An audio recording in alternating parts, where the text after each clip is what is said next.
Further Back and Faster by James Dermond. Today's story comes from the fourth entry in the Doorway to the Unseen series, a series full of thrilling stories that will get and keep you hooked. You can check out this collection of stories, as well as the other works from the talented James Dermond, in the Amazon link in the description. Thanks again to James, and now on to the story. Hollow Journal Log number X67-L87. Our ship had landed. The journey took 37 days due to our vessel's upgraded propulsion systems. I was chosen as this mission's navigator mostly due to my mathematical background rather than my practical experience. This is, after all, only the third mission I've ever flown on. I assisted the pilots by calculating the exact coordinates to descend onto this side of the planet's northern hemisphere. The planet is as dusty and as barren as the Imaginal catalog indicated. Many shades of orange, red, and brown, with no water or vegetation in sight. Life may have existed here once, but it has long since disappeared. Our employer's interest is mainly in potential resource extraction, including new and previously unknown resources deposited beneath the planet's crust. Extracting these resources efficiently with the tools available may prove quite challenging. With this mission, my life has made such a strange turn that I would be here, off-world, in a geodesic dome, surrounded by an expansive emptiness, ready to face such a daunting challenge.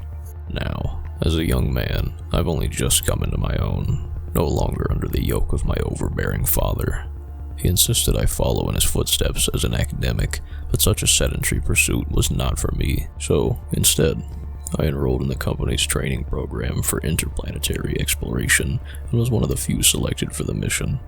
I've taken the ultimate risk by coming here, but with equally ample rewards. A real thriving colony, not just a dome station, may one day be possible on this planet. Such an achievement depends on our further research and what is uncovered during our stay on this largely unexplored, stark wasteland. Hollow Journal Log number X67-L88. It's 70 degrees Fahrenheit outside our dome now, which is practically a heat wave. The skeleton crew that ran the exploratory Station 3 before our arrival, Dalton, Rogers, and Russo, told us that the winters at the polar caps drop as low as minus 243 degrees Fahrenheit. Not that anyone could live on the planet's surface, even on the mildest summer day. Since our arrival, Exploratory Station 3 has been humming with activity. Even though they were protected by their own magnetic fields, the previous company stations had been shut down due to savage dust storms and ultimately, obsolescence. We are alone here, the only life on a barren planet so far away from home. No national governments maintain bases here. Their available funds are now far outstripped by those of private interests and multinational corporations. So this planet's long-term development is in the hands of free enterprise, what little remains of it under current global economic conditions. Selected members of our crew of 30 will begin to make exploratory trips to the other hemisphere within 10 sols, as scheduled. The skeleton crew warned us that the past team members have been lost under difficult conditions in this hemisphere. 3, in fact. We were briefed on these losses earlier by the company, as a matter of legal indemnification and transparency. The exoplanetary geologists hope to begin drilling within 40 sols. Our mission is a year-long commitment, but we still need to make the best of our time. We can't come back empty-handed, or we will surely face consequences, likely severe. The scarcity of critical, non-renewable resources at home makes our mandate all the more urgent. Hollow Journal Log number X67-L88.3. I had a very odd conversation with one of the geologists, Myers, this morning. He said he believed there was life here, and that we just hadn't found it yet. And not just microbial life, but complex life, even sentient life. I asked him where such life might be hidden, and he said, below the planet's surface. It's a disconcerting thought, but no one can rule out the possibility. What such life forms might be like, neither he nor I can say with any certainty. Damn it, Jim. I'm an exogeologist, not an astrobiologist. Huh. This planet may have once been awash with life, its surface covered by churning oceans. It's older than our own, and life may have developed sooner and more rapidly here. The divergent chemical makeup of the planet would have no doubt made these life forms unlike any on Earth. There's also the possibility that the planet's surface was once covered in colossal glaciers, which form the impressions that we've so far interpreted as desiccated riverbeds. The entire planet could have been frozen solid for eons, inhospitable to even a bacterium. How the surface could have eventually dried out and become the present-day desert that it is also remains a mystery. Hollow Journal Log number X67-L88.6. I just awoke from a dream. It's late in the night cycle, and most of the station's crew is asleep. I can't remember the details of it, but my dream was somehow related to the planned expedition into the southern hemisphere. Will the men be in danger there? I can't recall any of it now. For years, I kept a dream diary, something I never revealed to anyone, but an admission that is now recorded in this journal. I've had many vivid dreams, some of which could more rightly be called nightmares. That I have this intuitive side in my mind is surprising, given my rational nature as a mathematician. My father is a university professor, a geometer.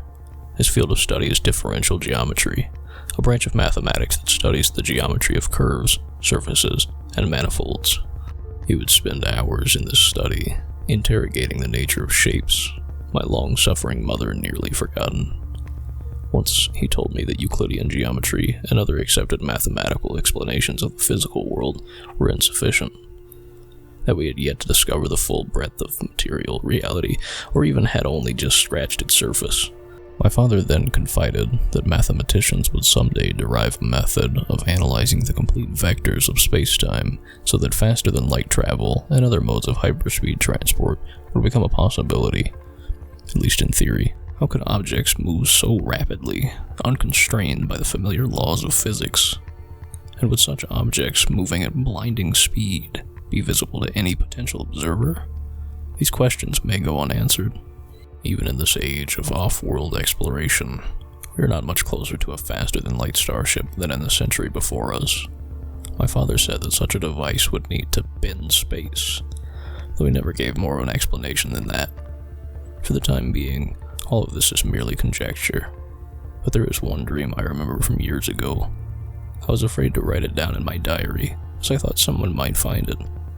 Some things are too unnerving to be set on paper, but I now sense what I envisioned should somehow be documented. In my dream, the world was at peace, as it hadn't been in so long. Prosperity for the many was beginning to return. The catastrophic damage done to our natural environment over generations slowly reversed. A new golden age, often hoped for in the past, might soon dawn on mankind. As I walked, the sun was bright overhead.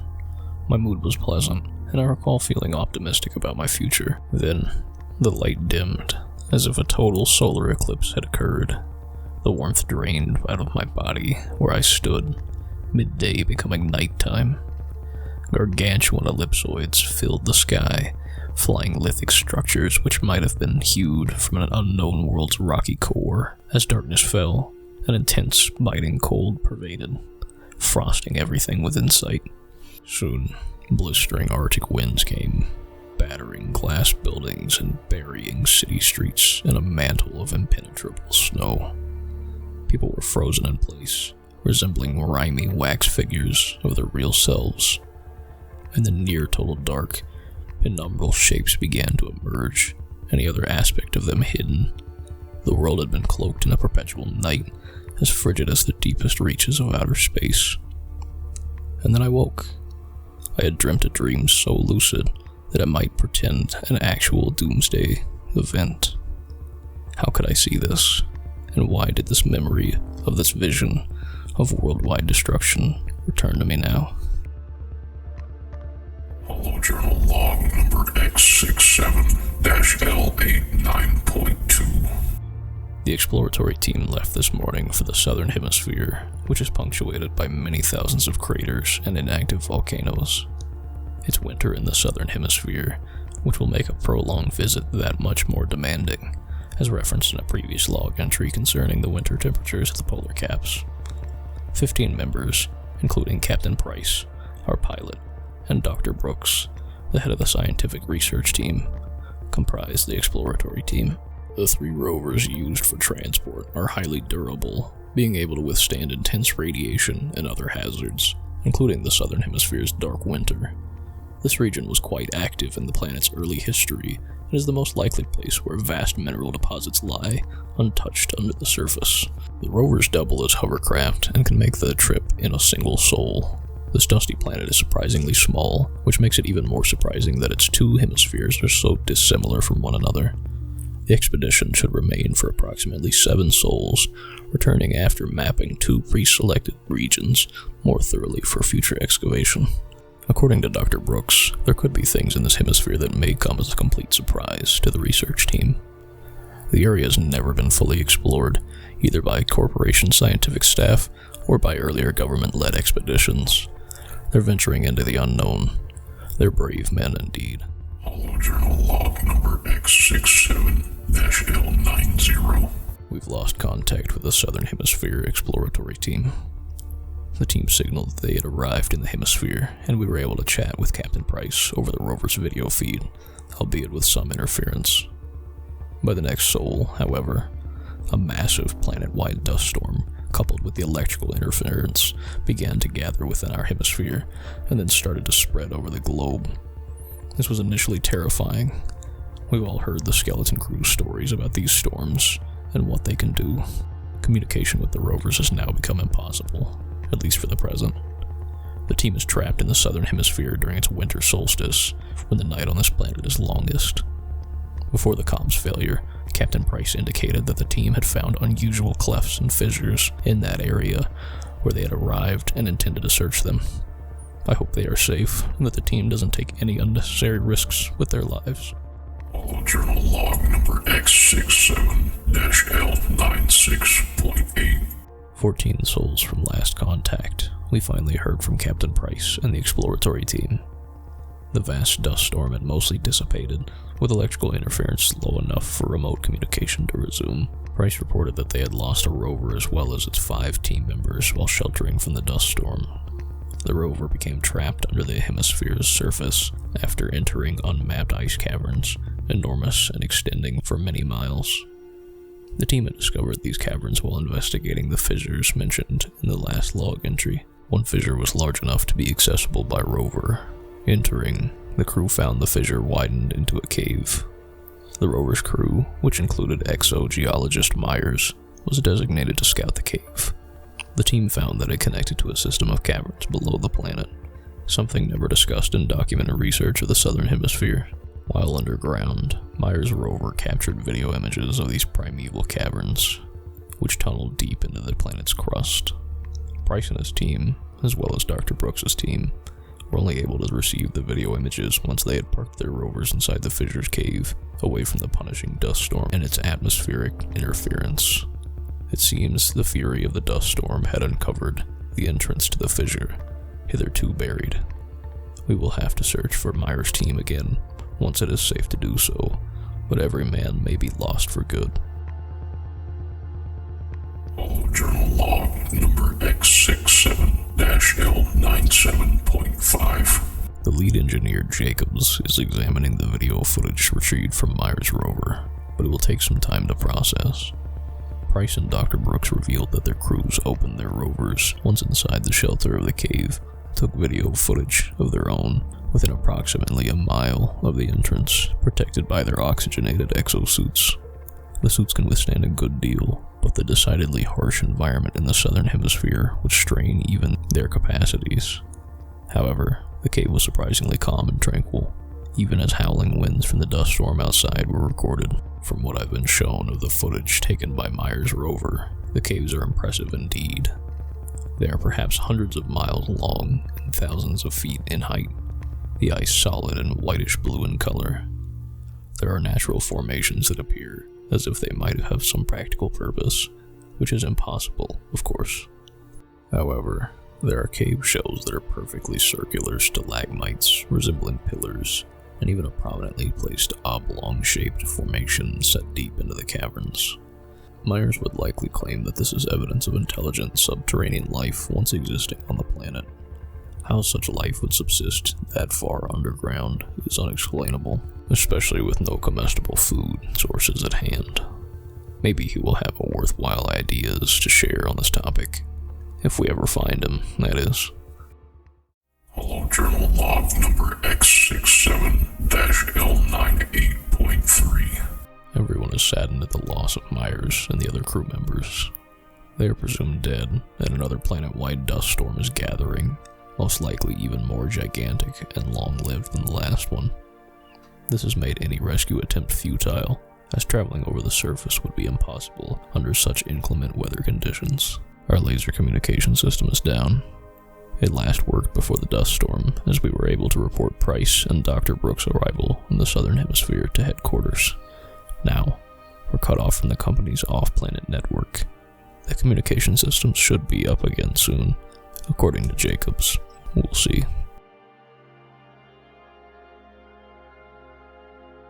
Hello, Journal Log number X67-L99.6. I've been thinking about some of the things Myers told me about the planet before he left for the southern hemisphere. One is that the planet experienced an extreme ice age within its recent geological past, perhaps ending several hundred thousands of years ago. Such a period would correspond to when anatomically modern humans first emerged on Earth.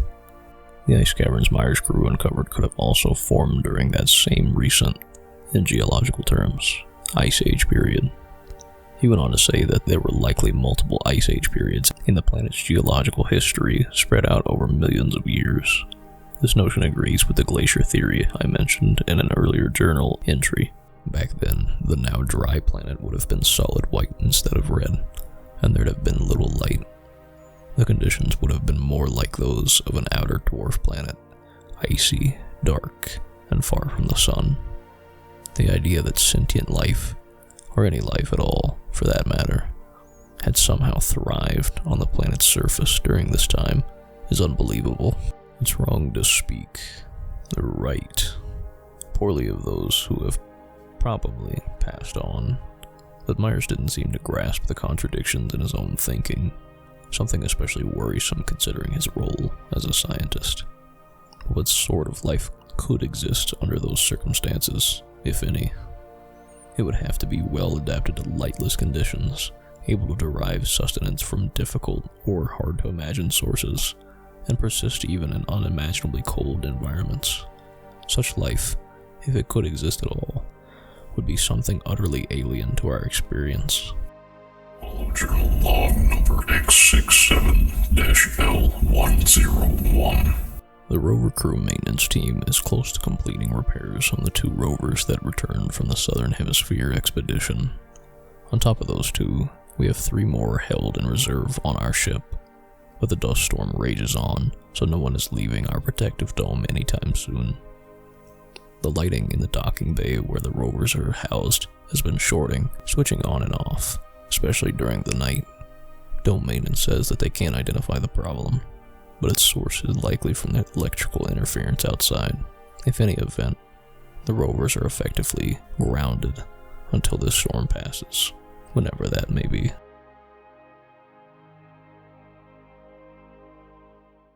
Hello, Journal Log number X67-L104.3. Collins is in the medical bay indefinitely, struck down by an unspecified malady or delirium. She told Captain Price that she hears whispering in her quarters at night, but can't identify what is being said, or by whom. The first nights this happened, she blamed it on her overactive imagination, but the strange sounds continued. Medical Officer Jeffries has sedated her, but he can only keep Collins under for so long.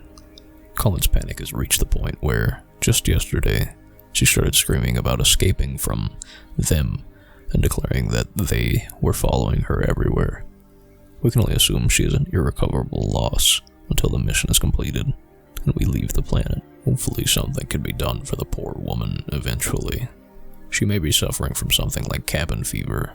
We have so little experience with interplanetary colonization that something like her condition has never been recorded before. Journal Log number X67-L108.9. More crew members with the delirium affecting Collins, including several members of the rover crew maintenance team. All but one of the rover crew is in the medical bay now, sedated due to severe anxiety or paranoid mania. Rogers, from the skeleton crew originally stationed at Exploratory Station 3, insisted that our dome is filled with intruders who followed the rover teams back from the ice caves. He claims these phantom intruders are watching us from the shadows and are presently waiting for the right moment to strike. Rogers has now been put under as well, leaving us with only one mentally fit driver and rover tech. As bizarre as the crew members' delusions are, the systems at the base have been acting very strangely. Lights flicker in and out, devices turn on or shut off without warning, and our laser communication system remains offline. The planetary dust storm continues to rage outside. The sky is streaked with lightning, even in this thin atmosphere. Still, it's difficult to believe that all these odd occurrences could have been caused exclusively by the weather. Journal log number X67-L111.4. The only rover crew driver not incapacitated, Hughes, opened the docking bay and fled the dome station in a rover earlier today. As there was no one to stop him, Hughes was successful in his escape. He left with no supplies, so it's unclear how long he can expect to survive outside, especially under the ongoing storm conditions. Of the 33 persons at the dome station, less than half are service ready as of this log entry. Jeffries has gone violently mad, shrieking about shadowy men, as have others. We have 2 small holding cells, built as a precaution in case one of the 2 crew members became dangerous, but the cells are woefully insufficient for the present number of deranged crew members. Those who have been put under sedation are in the stasis pods and will remain there until they can somehow be helped. No one is left who knows how to operate the rovers, even Price, but there is nowhere to go on this planet anyway. We are trapped until the dust storm passes and the off-planet communications network becomes operational again. So I, too, have begun hearing the whispering voices. At first, it started very subtly as I slept in my quarters. I would lie on my bed asleep, and then awaken suddenly, the sound of someone speaking very softly, emanating from the quiet darkness of my room. Knowing what the others had experienced, I took this at first as a sign I had contracted the delirium suffered by so many of our station crew. I turned on the glow lamps and sat up in my bed, the whispering now gone. I left the lights on, like a child afraid of the dark, but eventually shut them off in an attempt to sleep again. Soon after, as I lay awake, the baleful whispering returned, almost imperceptibly. I don't believe I'm losing my mind. I'm as steady as before, and my wits are about me. I'm beginning to think that Roger's ravings may, in fact, contain a grain of truth. Something is here with us at the dome station. I'm going to attempt to capture an audio recording of the whispering, see if Jacobs can analyze it. Mercifully, he is still among the sane. Journal log number X67-L113.6. My handheld audio transcriber shut off in the middle of the night. Whether this was a glitch or an act of our shadowy friends is unclear, but I would bet on the latter. I replayed the audio that the transcriber did manage to record, and it's nothing but static. It is not known whether the captured audio was noise when initially transcribed. I'm going to ask Jacobs if I can see the footage taken from the ice caverns. He has been pretty reluctant to share anything about it, and has generally been very secretive regarding his investigation. Price and Dr. Brooks have been too preoccupied with the ongoing situation to ask any more about the video and images, presumably not seeing the possible connection to what is now transpiring. Meyer's rover team was able to take hours of video footage before the vehicle stopped relaying images to the rest of the exploratory team's rovers. It's been assumed that the rover crew is dead because no one ever saw or heard anything from them after the relays ceased.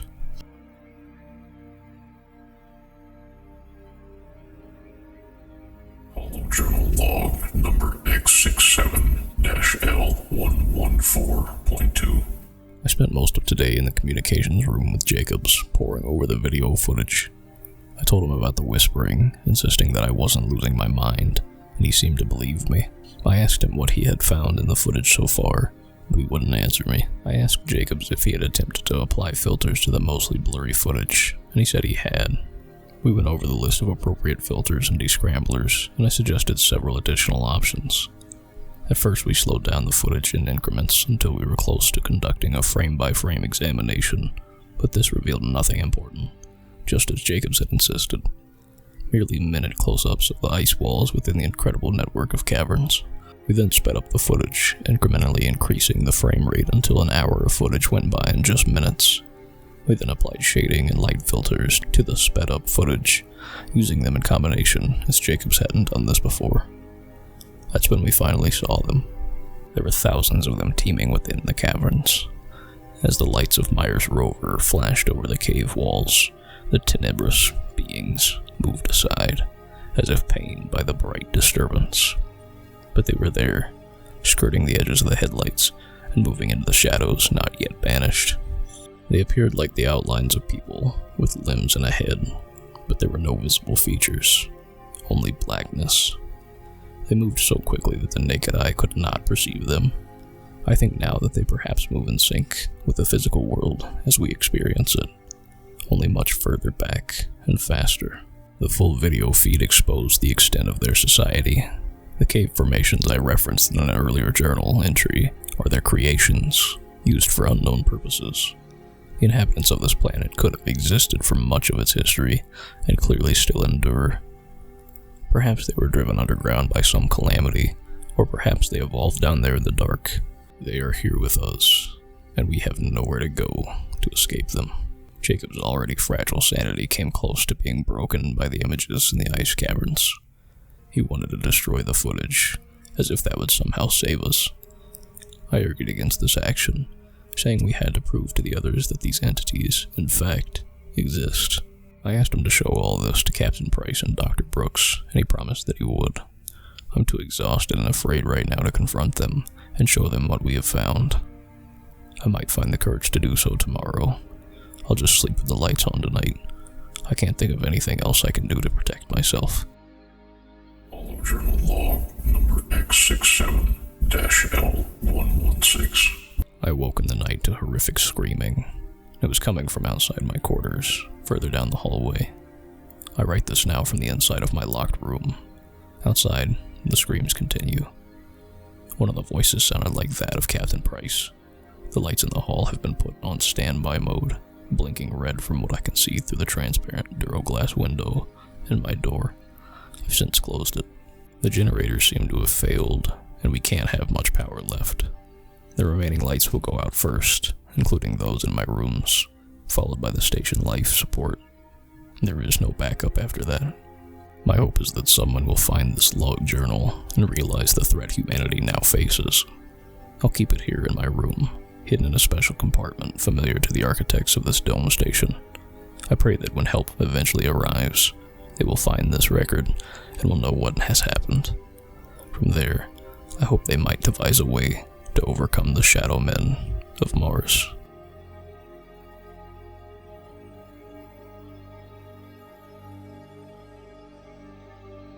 Thank you guys for listening to tonight's story. If you enjoyed, leave a like, and don't forget to subscribe for more. Thanks.